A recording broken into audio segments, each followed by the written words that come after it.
Pope Francis told us in his own words, which were released after his death, that he wanted his funeral to be a simple service that reflected the way he approached the papacy. We're learning more details about just what that service will look like when it happens on Saturday, but it will not be a small event because pretty much the entire world will be jetting into the Vatican to be in the congregation, whether it's President Trump or the British Prime Minister or the heir to the British throne. And then we will see the process of choosing his successor, which is a big political, historical, theological moment. We will unpick all of this on this latest episode of the BBC's daily news podcast, Newscast. Hello, it's Adam in the Newscast studio, and the second half of this episode is actually going to come from the 8th floor of BBC Broadcasting House in London, from where Jeremy Vine does his very much listened to Radio 2 lunchtime show, because we did another little experiment there. Chris and I went on, and Jeremy opened the phone lines, and listeners of his show called in with questions for me and Chris to answer. And we didn't know what the questions were going to be in advance, so you will be able to hear us brainstorming the answers. And it was so interesting to do. And I thought, why don't we just share it with you so you can hear it too if you weren't listening to Radio 2 at lunchtime. But before we do that, let's catch up on the latest from the Vatican in Rome after the death of Pope Francis. As the kind of shock of the news fades, we're getting more details about his funeral, which will be on Saturday.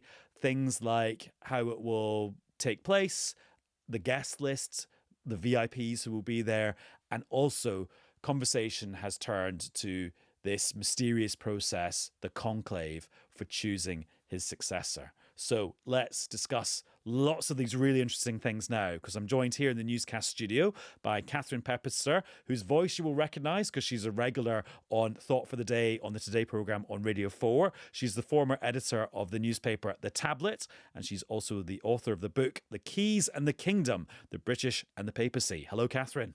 Hello there, Adam. And also joining us down the line is Sister Dr Gemma Simmonds, who's a theologian at the Margaret Beaufort Institute of Theology. Hello, Gemma. Hello, good evening. Just before we start, Gemma, just a personal reflection from you about what it's like being a Catholic at this time, because that's something that some people will not understand or know the feeling of. Well, I mean, there's a certain sense of sadness because I've loved this Pope and have found him to be a very inspiring leader. And it's always sad to say goodbye.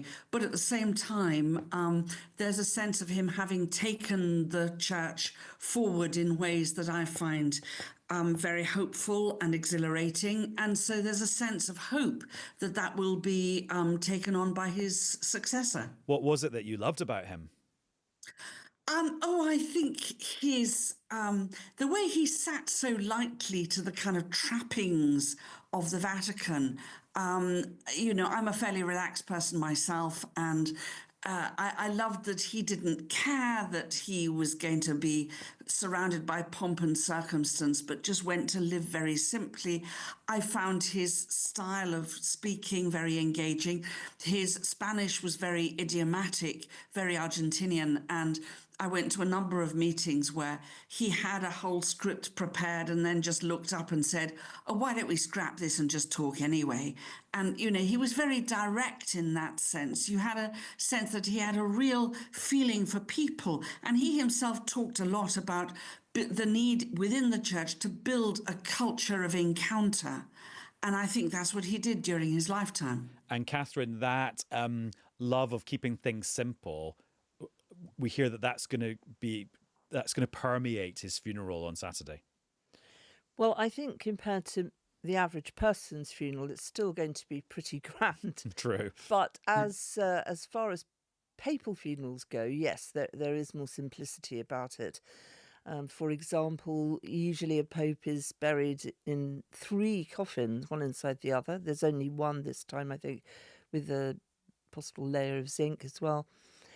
He's dressed relatively simply, and in the past, when a pope has died and they've lain in state, their body has been raised up so that I suppose more people can see them, but he's just resting in his coffin as anybody else would. So those are the early signs of some changes. And of course, he's not going to be buried in St. Peter's, where most in of the heart of the popes are, Vatican, right yeah. in the heart of the Vatican, underground. There's many popes buried there. He's asked to be buried in another papal basilica called Santa Maria Maggiore, which is a place he used to visit a lot. When he came back from visits abroad, he would go there and pray.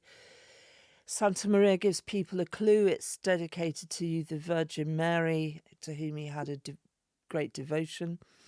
But interestingly, it's also in a neighbourhood of Rome that's quite poor.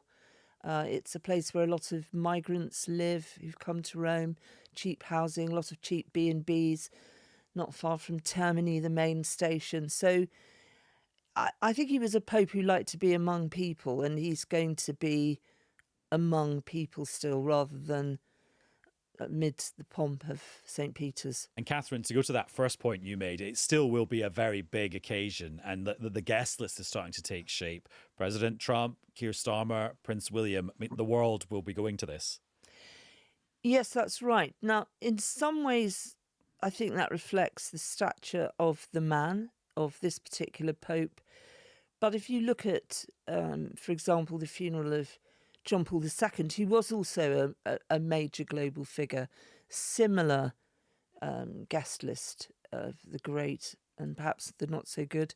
And I remember there was a slightly embarrassing moment at that funeral because Robert Mugabe turned up, who in many countries was persona non grata. And I seem to remember that he shook the hand of, or was sitting very close to, the then Prince of Wales, Prince Charles. So this was a little bit of a diplomatic faux pas. So it will be interesting to see, what happens in those situations this time.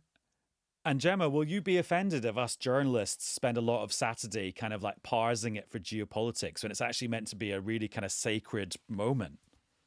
Well, I think, as any good Jesuit would, Pope Francis didn't see such a huge dividing line between the sacred and the secular.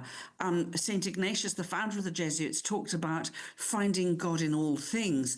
And I think Pope Francis, his writings were about the sacredness of the ordinary, but also the sacredness of the really urgent issues of the day. So if his funeral can become a place where perhaps something can be brokered, whereby we can end some of the standoffs there are in the world in geopolitics and start to be a little bit more cooperative one another, he would be the first person to be happy. Do you know what's interesting about this conversation with you two? Already I'm a little bit more, maybe this is a wrong form of words, but a little bit more relaxed about how I talk about this. Because as a non-Catholic, you sort of think, oh, this is not for me to talk about. There's all these rituals, there's all this jargon, there's this centuries and centuries of kind of tradition and practice that I'm not part of. It's a sort of like a quite hands-off thing for me. But actually the way you're talking about it, Catherine, with Gemma, is like actually maybe reflects a bit of what Pope Francis wanted to do.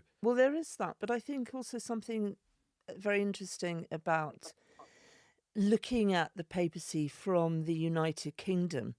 So because of the history of the United Kingdom, a lot of people think, the Catholic Church and Britain, it's a bit tricky. Putting it lightly. And when you go there, I mean, they do actually still talk about what happened with Henry VIII as if it was, a short while ago. But in Rome, they kind of understand Britain because it has a monarchy, and I think they feel that Britain perhaps gets the Vatican because it has a monarchy. Mm. And some of what will happen around Pope Francis' funeral happened around the funeral of Elizabeth II. People came into town. There were meetings between world leaders. There were moments of conversation not only with the new king, but also with the prime minister. These moments are often useful in a geopolitical sense, as well as having meaning in terms of faith and of great significance for believers. Now, Gemma, talk us through the next stage of the process of the selection of a successor, this famous process called the conclave. I mean, where do you start when you start explaining it to people how that works? Really, that's the most important thing about it is prayer. And I know that the recent film and other points of view suggest that it's all about Vatican skullduggery. And I'm sure that there is some horse trading that goes on. I'm sure that there are some very blunt conversations that happen. But at the end of the day, every single person who's a member of that conclave knows that he has given a solemn undertaking before God to put any partisan feelings he has to one side and really to pray to be open to where the Spirit seems to be moving. And let's face it, Pope Francis himself was something of a surprise candidate. And certainly he came from a part of the world that had never produced a pope before. So I think we should be prepared for possible surprises. And Catherine, in terms of the people who are in the conclave, it's the cardinals, so the senior figures in the Catholic Church, but not actually all of them. So there's 252 cardinals, but not everyone goes, and they all live there until they make the decision. No, they don't. Well, some cardinals live in Rome all the time. Others come in on this occasion for a funeral. Of course, they didn't come for a funeral with the resignation of the last pope. Gemma just mentioned the movie of Conclave, and I think one aspect of that movie was that it made it seem as if the conclave, the moment that they're in the Sistine Chapel, is the beginning, the middle, and the end of the process, whereas to my mind it is the end game. That there will have been a lot of conversations already, because Pope Francis was 88, I'd say probably for the last at least a couple of years, when cardinals have met, they have talked about what might happen next. And then they will continue to talk about what happens next when they're in town for the funeral.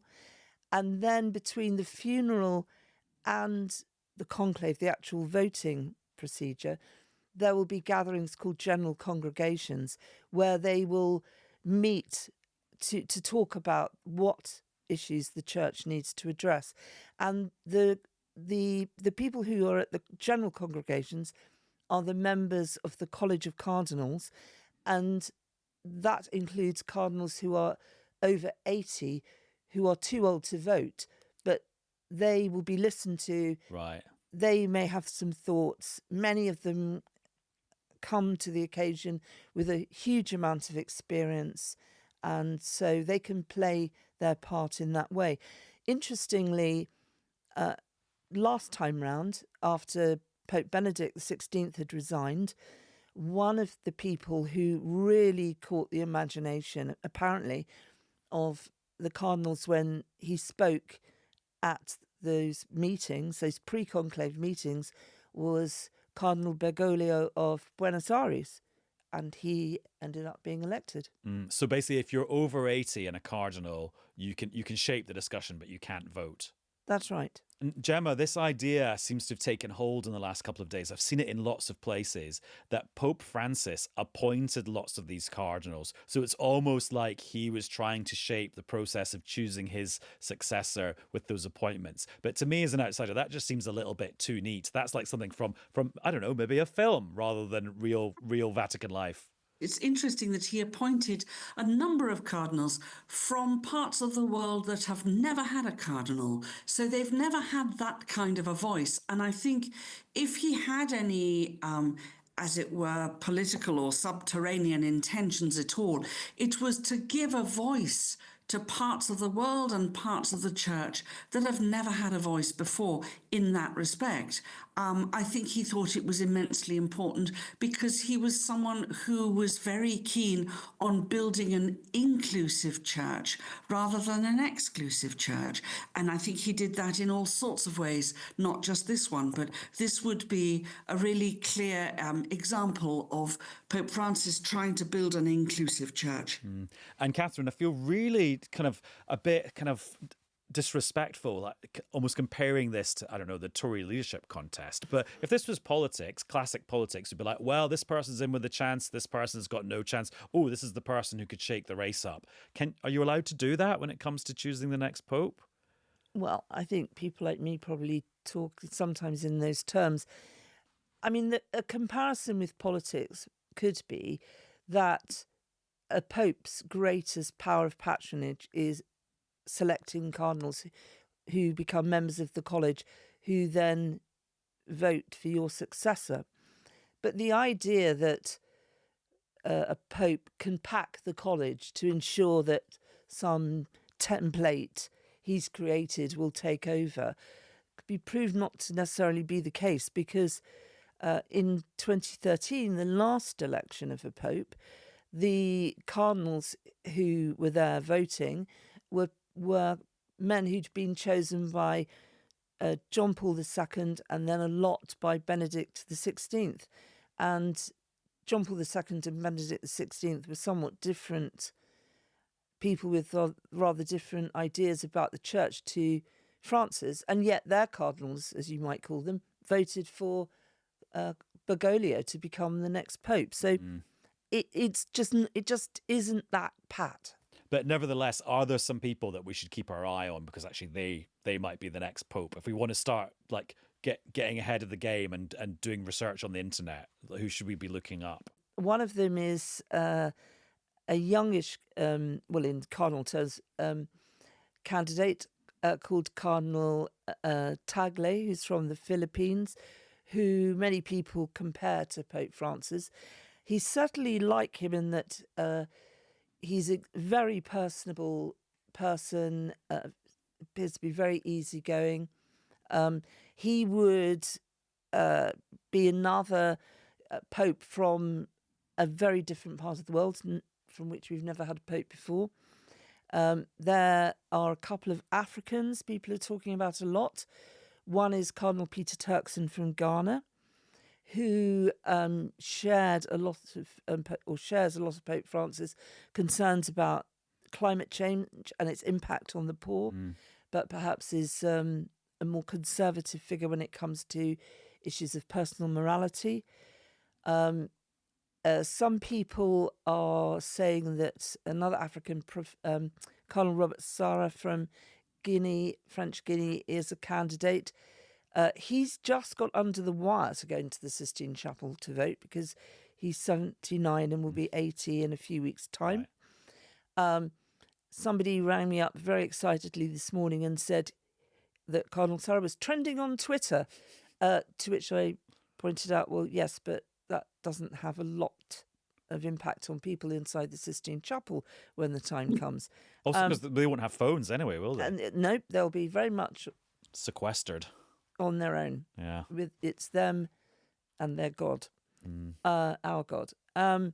So those are people from the global south. Then somebody from Europe who's being considered is Cardinal Grech of Malta, who was close to Pope Francis, but again, some people say is a more conservative figure than Francis. There is an Italian who's not currently in Italy, called Cardinal Pizzaballa, who has the title of Latin Patriarch of Jerusalem, who's been walking a tightrope when it comes to being in the Middle East and all the troubles there.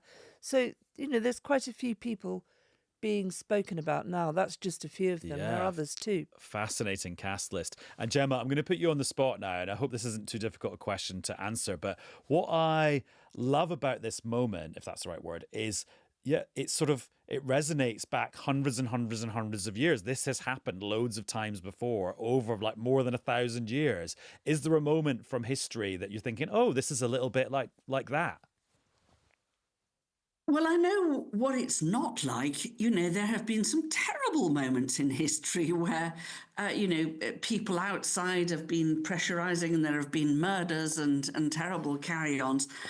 So at the very least, we have a moment in history where I think we have some choices to make as a global population of the kind of world we want to build. And whereas I'm not willing to name names because I think it's a fairly pointless exercise, I would hope that when the cardinals come together, they think not just about the private good of the Catholic Church, as it were, but they think of the fact that this is a person who is going to be leading over 1 billion people whose purpose in life is to make a difference, to create a world in which we don't have children starving, in which we don't have the endemic rape and abuse of women, in which we don't have obscenely rich minorities getting ridiculously more rich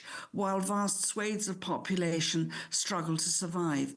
And therefore, we have to have a leader who's going to be able to bring people of faith to address those questions and address them with considerable seriousness as part of their response to their faith. And a reminder, this is a political moment as well as being an emotional moment and a theological moment. But Gemma, thank you very much.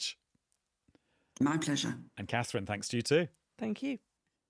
I could have had that conversation all day, but one of the conversations I had earlier in the day was with Chris and Jeremy Vine and the many, many people who listened to his lunchtime show on Radio 2. Just a reminder, this was a little experiment where me and Chris went up to the studio. People called in with their questions about politics and the world. And of course, it was interspersed with some music, which for legal reasons we've had to curtail in this recording of the conversation me and Chris had with Jeremy and all his listeners on Radio 2 on Tuesday afternoon.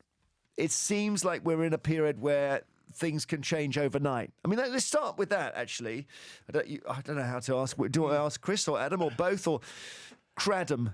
The thing about Newscast is we just talk over each other. Okay, so why are we suddenly in this world where there's a genuine possibility that Keir Starmer, having got the biggest majority for 370,000 years, could lose the next election? Because I think instability and unpredictability is just like the new normal. I remember one of my bosses, Jeremy, saying to me shortly after the election, it's be a bit dull now, isn't it, politics? There's a massive majority government. They're going to win every vote.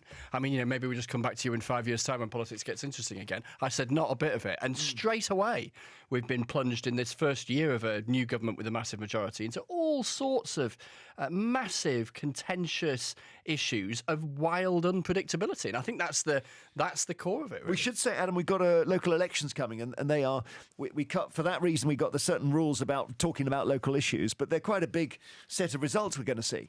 Yeah, so there's 14, these are all in England, by the way, there aren't elections elsewhere in the rest of the UK. So there's 14 county councils, 8 unitary authorities, 1 metropolitan district, 6 mayors, and 1 by-election next Thursday. So are we calling it Super Thursday? Not quite. Super-ish Thursday. Yeah, it's a nearly Super Thursday.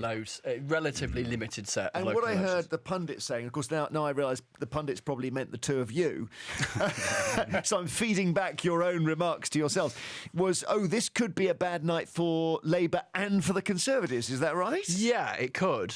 By the way, I've suddenly realised Adam has brought his laptop in, which is this is great. Suddenly produced a screen. This is great. Just ordering my lunch. Stagecraft of being able to double check facts and figures, and I'm here naked with nothing turn it round? nothing I'll but turn a it round. biro. No, that's fine. You've got the local stuff right. It's almost certainly going to be tricky for the Conservatives. Last time these elections were fought was back in 2021. Boris Johnson was in his pomp. The vaccine for COVID had just been rolled out. Conservatives did very well. So those seats being contested now, they are going to have a rough old night. That is pretty much guaranteed. I would say.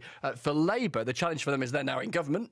So people might be throwing rhetorical stones, if you like, in their direction, and they and the Conservatives face the challenge of reform, and reform do frighten Conservatives and Labour now. And then you've got the Greens and the Liberal Democrats and Independents too, all in the mix in this very, very competitive political environment that we have now. Can I give you two pro tips for the results next Friday? And it's taken me years to learn all of this. One, don't buy the spin that you wake up to, because actually the results take quite a long time to come through, and the parties love to kind of leap on the early signs, and particularly this by-election result that we'll get in the early hours of Friday morning. You've actually got to look at the whole picture at the end of the day, the end of the weekend, the following week.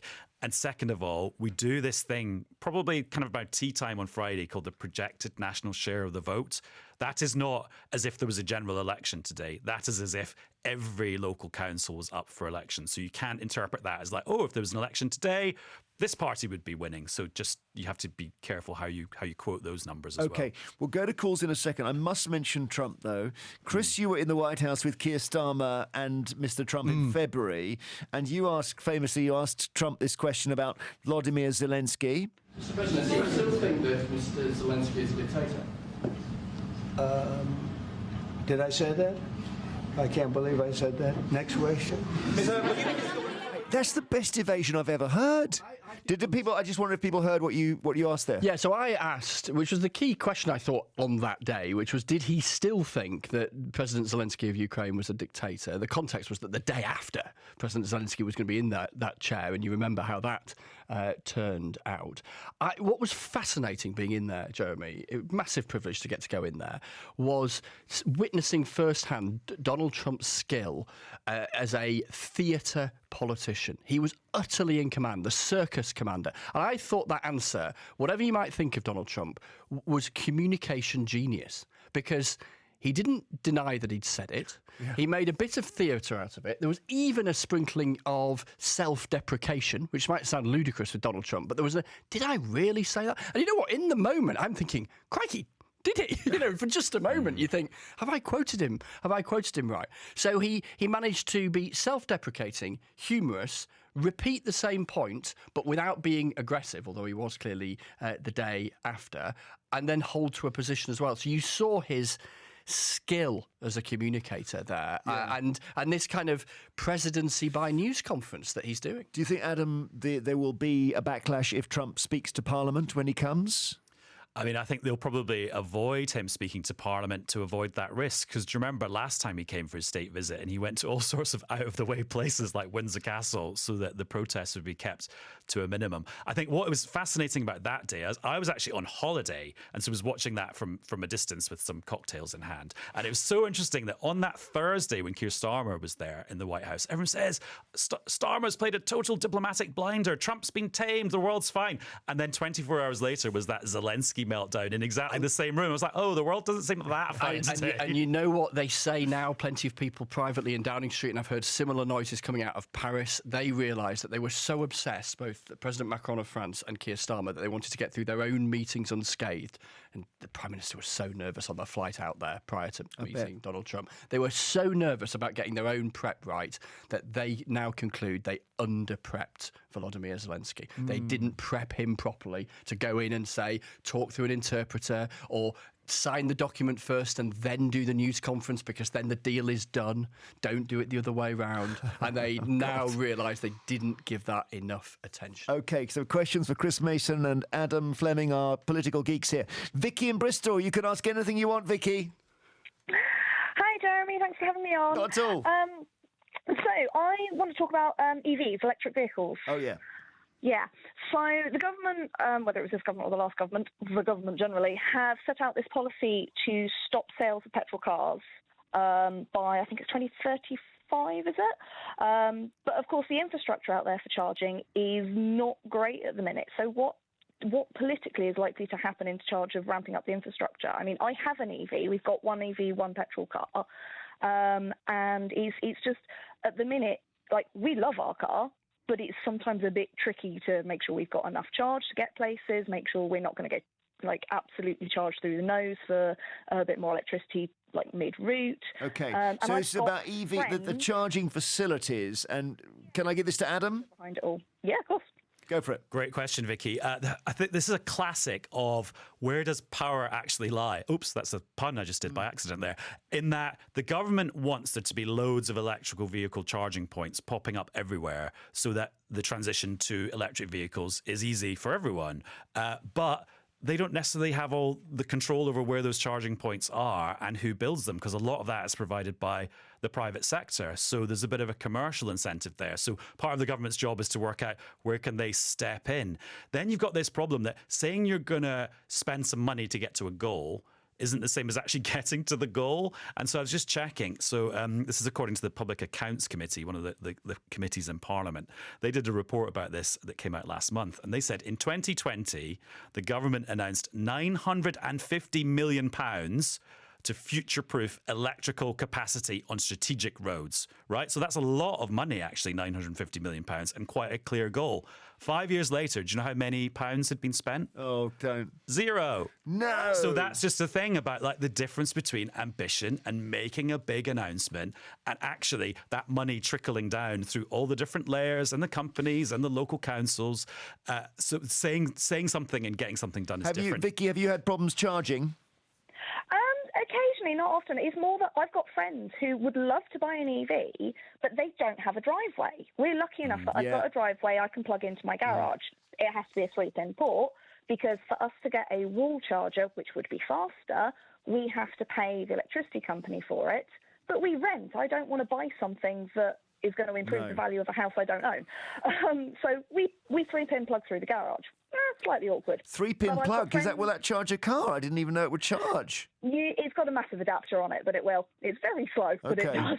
Thank you, Vicky, very much. Gosh, I keep hearing about this charging, the lack of charging. Yeah, and then there's a bigger picture kind of question, isn't there, Jeremy, which is what is the role of government? So in this sort of instance, should it be down to government or should it be down to the private sector? Is there therefore the danger you're going to get a cluster of charging points in urban areas because there's more people than you are in rural areas? So and that is what's happening. Yeah, and therefore is there a kind of market failure that the government has to intervene on? And then I suppose there's the chicken and egg, isn't there, which is that maybe unless there's loads of charging points, fewer people will buy electric cars.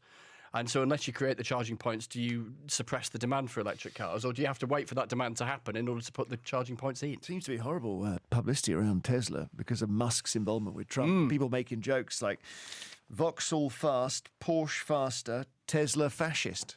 Did you hear that? That's not good, is it, for their publicity? There's a bit of PR work to be done, isn't there, for Elon Musk? Actually, Jeremy, can I ask you a question? Yes. Cyclist. My obsession at the moment is hiring electric bikes. Oh, yeah, just was on one this morning, actually. Yeah, and I try to be really careful about where I park mine so that it's like not blocking the pavement. How do you, as a trad cyclist, feel about electric bikes? I think they're absolutely brilliant. The more the merrier.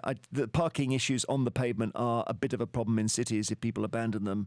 But, people park cars all over the pavement, so I just want there to be as many electric bikes as possible. And I had a ride in on one this morning and it was great. So, yeah, I'm in favour. Normally I just use my push bike. But sadly, last week it was stolen. So there we are. That's the scoop I've just given you because I didn't want to say it on the air, but I blurted it out. And I'm so cross. And then is it even a crime? Because, there's so many bikes stolen from my front garden. Right. And then the question that if effectively, is stealing a bike now legal? Well, that's what do I report it? Do I even bother? I don't know. Sorry, Chris is texting Yvette Cooper right now. No, well, I have reported it, but I'm not expecting an investigation. Even that makes me laugh. Colin is in Chesterley Street. What would you like to ask our brilliant Adam and Chris? Colin. Good afternoon, lads. Hi. Hello. The Speaker has authority in the House. So why can't he insist that the Prime Minister of the day answer a question and answer the question properly in a language that the general public will understand? Because we put them there for whatever reason, and you never seem to... You're scratching your head after you've heard a question answered. You are bang on with this. Yeah, it's such a good question, this. And I often sit at my desk in Westminster or indeed in the press gallery looking down and thinking exactly this point. I think the essence of it, Colin, is that it's for us and then for other politicians to determine whether or not we think the politician in question has answered the question rather than necessarily for the speaker. I think the problem the speaker would face, and I'm not here to defend or promote him, but the problem the speaker would face if they kind of intervened along those lines is that very quickly they'd be accused of taking sides, I think. They'd be accused of being on one side or the other, or liking a particular person or liking a particular argument. But it's a fair question because, maybe they should do it a bit more. And there is something about parliamentary language here, because for a long time I thought, why is it against the rules in the House of Commons to say you? Because actually all the conversations are going through the speaker. That's why you have to say the honourable member from Newscast as opposed to Chris or you. But then you talk to MPs and you talk to people who've been around Parliament for a long time and they say, OK, that might seem a bit weird and a bit unnatural, but actually it helps to elevate the conversation. And I'm not going to say something that might sound a bit ridiculous, but stops it from being too personal. And so actually there's a very good case for why those slightly weird linguistic traditions do exist. All right. I want to ask you about a clip in the news that is it Bridget Phillipson, the Education Secretary? Is that the person? And she's talking about the Supreme Court judgment, which basically says that to be a woman in law, you have to be born a woman. And she says you can't use the women's loos unless you're a woman, i.e. born a woman. In other words, a trans woman cannot use the ladies. Isn't that quite a big thing for the government to be saying? Yeah, it is. I mean, I think there's a certain relief from some in government that they can now lean on this judgment that came from the court and say, well, look, the court said this and that is that. Labour in particular, but not exclusively Labour politicians, tied themselves in innumerable knots, didn't they, for ages and ages on that question, can a woman have a penis?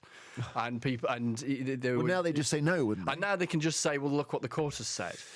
But I'm struck that for all of the arguments, and they've been so kind of passionate and angry around the whole trans question for several years now, those fundamental questions are still there, aren't they? They are still there around the use of a toilet or changing facilities and how an individual institution decides to respond to a particular circumstance. Yeah, I saw someone, I think the SNP's equalities officer, who is an MSP, so a person of status, saying it was bigotry from the Supreme Court. So obviously there are still battles being fought here. And also so much of this is because the law is quite broad. I mean, it's now been much clarified by the Supreme Court, but it's still up to individual providers, whether that is a cafe, an employer, an office, a prison, what services they provide in what way. And the law is there to sort of guide them to come up with their own policy. So a sort of sympathetic reading of Bridget Phillipson's interview this morning would be that she was saying it's up to these individual service providers what they should do. And that's why it's not her job as the Education Secretary and Equalities Minister to sort of issue a blanket instruction about who should be using which toilets. But of course, her critics would say this is her trying to sort of either sit on the fence or be offensive to one group or another. OK, Cliff is in Norfolk with a great question. Hi, Cliff. Yeah, good afternoon, guys. How are you? Hi. Well, Chris and Adam are listening. The problem that we've got is the taxation for pensioners. As you know, the pension money went up again this month, and very nice indeed. But we've gone over and above the level of interest-free or tax-free money that we can actually get. Yeah. Now, consequently, I'm 80, the wife's 74, and we are in hard cash now, 120 odd pounds a month worse off because of the going up into different brackets. Have you got a bit of private pension in there? Yeah, we've got private pension on there, both of us. So consequently, it's taken an effect on the money coming in. This is the big, Cliff, this is the big tax story of the best part of 10 years that has never had the kind of fanfare from folk like Adam and I when on a budget day a chancellor stands up and puts up income tax, because they haven't actually changed anything. And that's the point. It's this thing that's called, by the nerds, Fiscal drag. Fiscal drag. So the thresholds for tax bands don't change, and therefore over time, because of inflation and increases in pensions or income or whatever it might be, people end up ticking over a particular threshold, and bingo, you are suddenly paying more But tax. is the state pension now taking you into the lower tax bracket? If you just get the state pension? Are we there with it? We're getting there, I think. And, is it like 14 or... and for those with some private position... Any private I know will do.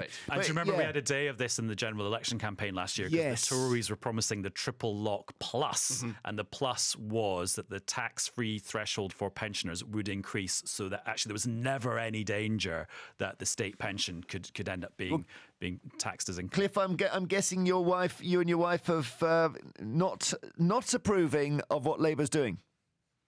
Certainly not. And if anybody comes knocking on this door looking for our vote, they can take a bit of a hike. Except though, Rachel Reeves, if she was here, she would say, hang on, this is a Tory policy that has been penciled in for quite a few years, and she's quite proud of the fact she's not had to extend it. She says she's made choices elsewhere. Yeah. So it's like, actually, if you're affected by this, who do you sort of point the finger at? The big question that is lurking, really big, for this government and potentially the next one is, are they willing to take on the army of cliffs around the UK? I'd be scared. Well, exactly, because for instance, the so-called triple lock, that idea that the state pension continues ticking up at a pretty high rate, is that sustainable? And people at Westminster say, no, it isn't. It'll have to go. But who will dare do it? OK, thank you, Cliff. Best wishes to you and your wife. Mark is in Nottingham. Mark, what would you like to ask the gentleman?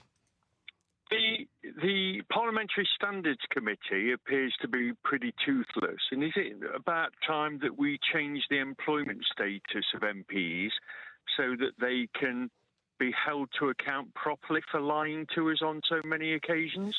You know, Starmer doesn't answer questions at PMQs, so there is little accountability. They get tripped up.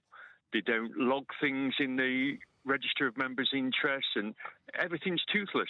They just get away with murder. Adam, anybody else no would get comeback. sacked. Well, that is interesting. There's a lot going on in that question because there's a lot of different issues and Parliament sort of deals with them all in different ways. So if you think about that, the ultimate accountability for an MP is at the next election. But then equally, if they get caught doing something, then their peers can vote to suspend them. And we've seen people like leave politics altogether. The guy who laid out one of his constituents is not an MP anymore. Yeah, and then you've got things like that, which is actually in the justice system. Then you've got the fact that MPs are actually small business owners because they employ their own staff. So there's then separate procedures in Parliament for if there's a grievance or a harassment or a bullying case between an MP and their staff. And then you've just got the wider thing about we as a society. What do we do if we think politicians are dishonest? And so the reason there is not a simple answer to that question is because it's about 15 different questions. All right, to take one part of that, Boris Johnson said there were no parties. That's the classic thing, isn't it? And everyone said, well, we've got pictures of the parties. There were parties. So by Mark's account, there needs to be then a police inquiry into why that lie was told. Well, I suppose ultimately in politics, the court that matters is the court of public opinion. And in the end, Boris Johnson was found guilty in that court because his party, conscious that they were losing vast amounts of support, concluded that this leader who'd led them to a massive win in 2019 was surplus to requirements, and they turfed him out. I often wrestle, Jeremy, with that word lie. The L word. When is it appropriate to use it? To intentionally mislead, proving that intention, as opposed to saying something that turns out to be dud or not quite answering a question because you'd rather not commit yourself to a particular point of view. Some would say as well... what about people... Because people go crazy about this. Keir Starmer didn't mention at the general election that he was going to cancel the winter fuel allowance for nearly all pensioners. Yeah. Is that not a lie? Well, do we know for certain that he intended to do that before the election? Well, let's have a guess. Well, yeah, I genuinely don't know. I curse myself that I hadn't asked him, actually, during the election, because I definitely found he would have said, we have no plans. He probably would have said no plans, and whenever you hear no plans, you've got to be very suspicious about the answer, no plans. Okay, That's the key thing. Thank you, Mark in Nottingham. I've got two more calls, two more questions. Chris in Warwickshire, what would you like to ask Cradham? Yeah, good morning, good afternoon. Now that the government's taken over the Scunthorpe Steelworks, how long do you think it'll be before they downgrade it back to electric under the green policy, and then we won't have any real steel production? We can only produce second-hand steel. Electric steel. Yeah, it's a good question. This it's going to happen. And actually, can I ask a supplemental question to you, Chris? Because I'm still not totally across this. What the government's actually doing with the steel plant? Because they don't own it, do they? They don't own it yet. I think they will in time. Nationalisation, I think, is perhaps probably inevitable. And I think what is going to happen, Chris, is we are going to get to a point, and there's a kind of acceptance about this, but in Westminster for most. But that's not to say that the point you make isn't really live, which is that should we be making what's known as our own virgin steel from scratch? We currently produce much less compared with comparable big economies, and the expectation is whatever happens, this plant in Scunthorpe will transfer to what are known as electric arc furnaces that recycle existing steel rather than making the new stuff. And actually, in the short term, the aim is just to try and keep these pretty ancient old blast furnaces going until those new things are up and running. Okay. But that argument's coming. Chris, thank you. Just one more question. Paul Corver in North Chailey. Sorry, you've got a great question. What's yours? Thanks, Jeremy. Yeah, as you say, I'm in East Sussex, and we have had our local elections cancelled because the government is looking to merge East and West Sussex councils as part of its apparently a priority programme for English devolution, whatever that means. So I'm just really asking and wondering how these decisions can be made without reference to the electorate, without any information coming out to the electorate as to what the benefits will be of a supersized council. The East Sussex Council is Conservative. I think West Sussex might be Lib Dem. Labour government have decided to merge the two. Is it all just a ruse to keep reform out of more council seats? Which of you two wants to take this? Again, there's a few things there. I mean, I think the government has this plan to merge councils. They say it's to make them more efficient and actually more accountable rather than less accountable and less efficient. And I think their argument for delaying these elections is that, well, what's the point of having some councillors who are there for a bit? And so actually, Angela Rayner would say these elections are just being postponed by a year or so. So democracy delayed is better than no democracy at all. But the argument that will be made and is being made, and we hear it, is hang on a minute. Do governments put off democracy when they think they're going to get a kicking? Thank you so much, Chris Mason and Adam Fleming, hosts of the BBC's Newscast, available on BBC Sounds for running a monthly surgery. So that was me and Chris talking to the maestro, Jeremy Vine. I actually feel like I'm doing a bit of Jeremy Vine style, giving it the big sell. You've absorbed some of his energy by osmosis, and that is proper big boys radio, isn't it? Radio. He's great. Up on the 8th floor of Broadcasting House. We've come back down. Actual windows. Yeah, they have windows and everything. And we've come back down to earth now to the mere 4th floor. To use a terrible jargon word, but what would be your takeaway from that experience? What would be my takeaway? I need to have better answers. Should I tell you? This is like, one last question. One of my takeaways definitely is just that thing, and we know this, but it's good to be reminded of it, that politics moves at one pace, and so like decisions are made and then everyone moves on. But actually a lot of those decisions take months, years, decades to filter down, and so you've got to keep your eye on the consequences because they then filter back up into politics. Yeah, and and the moment that makes the headline is rarely the moment that it has impact on someone's life. You think of the Waspy Women campaign, which has gone back a generation from the initial announcement to the campaign. Or you think about announcements that are made about, I suppose it's something like a tax announcement is a more pressing thing that happens, and then it kicks in, and you sort of witness it straight away. You were talking about the electric vehicles whole thing. You get a news story about a government saying it's going to spend X amount of money on something. Oh, okay, and you can have an argument about whether that's a good or a bad thing. But does it actually get spent? I mean, we know that, but it's just good to be reminded of all the cases where it happens, or in that case, doesn't happen. And then, I mean, we've done a few kind of phone-in things, haven't we? And there's always a question about politicians not telling the truth or not sticking to their promises. And I think, am I surprised that there's not more of that, or has that always existed? I'm not sure what I think. What does that reveal about public attitudes towards politicians? Yeah, 'cause people have always said that stuff. Yeah, they have, and I'm always conscious that when we're doing these kind of phone-ins, and I love doing them, I don't want to sound defensive or.